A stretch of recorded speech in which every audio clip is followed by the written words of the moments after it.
ಸುಮನ್ ಟಿವಿಗೆ ಸ್ವಾಗತ. ನಾನು ನಿಮ್ಮ ನರಸಿಂಹಮೂರ್ತಿ. ನಾವು ಈ ದಿನ ನಿನ್ನೆ ನಡೆದಂತಹ ಪಾಕಿಸ್ತಾನದ ಕೇಂದ್ರದಲ್ಲಿದ್ದಂತಹ ಉಗ್ರರನ್ನು ಹೊಡೆದು ಉಳಿಸಿದಂತಹ ನಮ್ಮ ಭಾರತೀಯ ಸೈನಿಕರ ಒಂದು ಕಾರ್ಯ ಹೇಗಿದೆ ಅನ್ನೋದನ್ನು ಜನರ ಬಳಿ ಅಭಿಪ್ರಾಯವನ್ನು ಕೇಳಿ ತಿಳಿಯೋಣ. ಅಣ್ಣ ನಮಸ್ತೆ, ತಮ್ಮ ಹೆಸರು?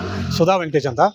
ನಾನು ಚಿಕ್ಕಬಳ್ಳಾಪುರದ ಒಬ್ಬ ನಾಗರಿಕ ಪ್ರಜೆ. ನಾನು ಏನು ಇತ್ತೀಚೆಗೆ ಕಾಶ್ಮೀರದ ಪಹಲ್ಗಾಮ್ನಲ್ಲಿ ನಡೆದಂಥ ಕನ್ನಡಿಗರ ಮೇಲೆ ನಡೆದಂಥ ಶೂಟೌಟಲ್ಲಿ ಉಗ್ರಗಾಮಿಗಳ ಒಂದು ಅಟ್ಟಹಾಸ ಏನಿತ್ತು, ಅದಕ್ಕೆ ಸಂಬಂಧಪಟ್ಟಂಗೆ ಇಡೀ ದೇಶ ಅದು ಯಾವುದೇ ಪಕ್ಷಭೇದವನ್ನು ಮರೆತು ಇವತ್ತು ಇಡೀ ದೇಶ ಒಂದಾಗಿ ನಿನ್ನೆ ತಾನೇ ಉಗ್ರರ ಮೇಲೆ ದಾಳಿ ನಡೆದಿದೆ.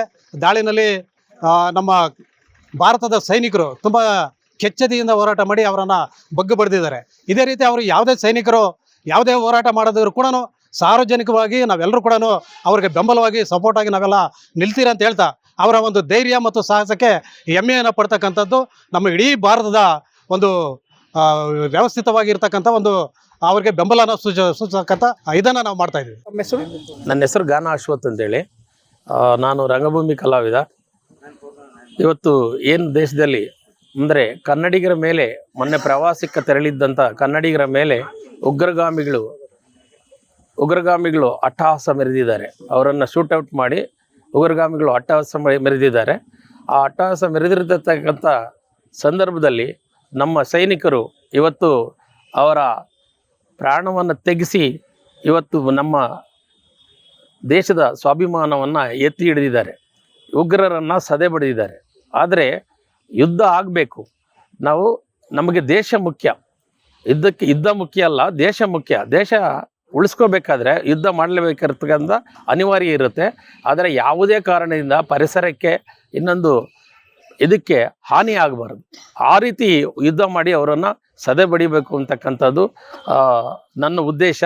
ನಮ್ಮ ಸೈನಿಕರಿಗೆ ನಾನು ಹ್ಯಾಟ್ಸಪ್ಪನ್ನು ಹೇಳ್ತೀನಿ. ಈ ಸಂದರ್ಭದಲ್ಲಿ ಇಂಡಿಯನ್ ಆರ್ಮಿ ಏನಿದೆ ಇವತ್ತು ತುಂಬ ಉತ್ತಮವಾಗಿರ್ತಕ್ಕಂಥ ಕೆಲಸ ಮಾಡ್ತಾಯಿದ್ದಾರೆ. ಅವ್ರು ಕೈ ಕಟ್ತಕ್ಕಂಥ ಕೆಲಸ ಮಾಡಬಾರ್ದು.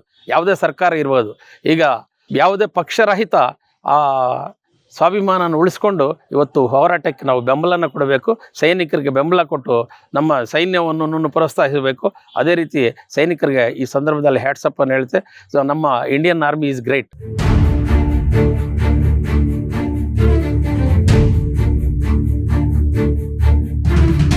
ಭಾರತೀಯರಿಗೆ ಧರ್ಮವನ್ನು ಕೇಳಿ ಗುಂಡಿಟ್ಟುಕೊಂಡ ಪಾಕಿಸ್ತಾನ ನಾಯಿಗಳಿಗೆ ಬುದ್ಧಿಯನ್ನು ಕಲಿಸಿದ ನಮ್ಮ ಭಾರತ ಸೈನ್ಯ. ಬನ್ನಿ ನಮ್ಮ ಸುಮನ್ ಟಿವಿಯಲ್ಲಿ ವೀಕ್ಷಿಸೋಣ. ನನ್ನ ಹೆಸರು ರಾಜೇಶ್ ಅಂತ. ಮೂಲತಃ ನಾನು ಅಗ್ರಿಕಲ್ಚರಿಸ್ಟು. ಇವತ್ತಿನ ದಿವಸ ನಮ್ಮ ಭಾರತಕ್ಕೂ ಪಾಕಿಸ್ತಾನಕ್ಕೂ ನಡೀತಕ್ಕಂಥ ಯುದ್ಧದಲ್ಲಿ ನಮ್ಮ ಪ್ರಧಾನಿ ನರೇಂದ್ರ ಮೋದಿ ಒಂದು ದಿಟ್ಟ ಹೆಜ್ಜೆಯನ್ನು ಇಟ್ಟಿದ್ದಾರೆ ಅಂತ ಹೇಳ್ಬೋದು. ಯಾಕೆಂತಂದರೆ ನಾವು ಯಾವತ್ತೂ ಯುದ್ಧ ಬಯಸಿದವರು, ನಾವು ಶಾಂತಿಯುತವಾಗಿ ಇರ್ತೀವಿ. ನಮ್ಮ ಮೇಲೆ ಬೇಕು ಅಂತ ಅವ್ರು ಬಂದು ನಮ್ಮ 26 ಜನರನ್ನು ನರಮೇಧ ಮಾಡಿರ್ತಕ್ಕಂಥ ಈ ಹೀನ ಕೃತ್ಯಕ್ಕೆ ಎಲ್ಲ ಭಾರತೀಯರು ಸಹ ನಾವು ದಿಟ್ಟವಾಗಿದ್ದು ಅವ್ರ ಮೇಲೆ ನಾವು ಯುದ್ಧ ಸಾರಿಸಬೇಕಂತ ಪರಿಸ್ಥಿತಿಯನ್ನು ಅವರೇ ಒದಗಿಸ್ಕೊಟ್ಟಿದ್ದಾರೆ. ಅದಕ್ಕೋಸ್ಕರವಾಗಿ ಇವತ್ತು ನಮ್ಮ ನರೇಂದ್ರ ಮೋದಿ ಅವರು ಮಾಡ್ತಿರ್ತಕ್ಕಂಥ ಕೆಲಸಕ್ಕೆ ನಾವು ಹೃತ್ಪೂರ್ವಕವಾದ ಧನ್ಯವಾದಗಳನ್ನು ಅರ್ಪಿಸಬೇಕು. ಅವರಿಗೆ ನಮ್ಮ ಪೂರ್ತಿ ಬೆಂಬಲವನ್ನು ನಮ್ಮ ಕೃಷಿಕರೆಲ್ಲರೂ ಸಹ ಸಹಕರಿಸಬೇಕಾಗಿ ವಿನಂತಿ ಮಾಡ್ತಾ ಇದ್ದೀನಿ. ನನ್ನ ಹೆಸರು ಎನ್ ಅಶ್ವಥಪ್ಪ ಅಂತ.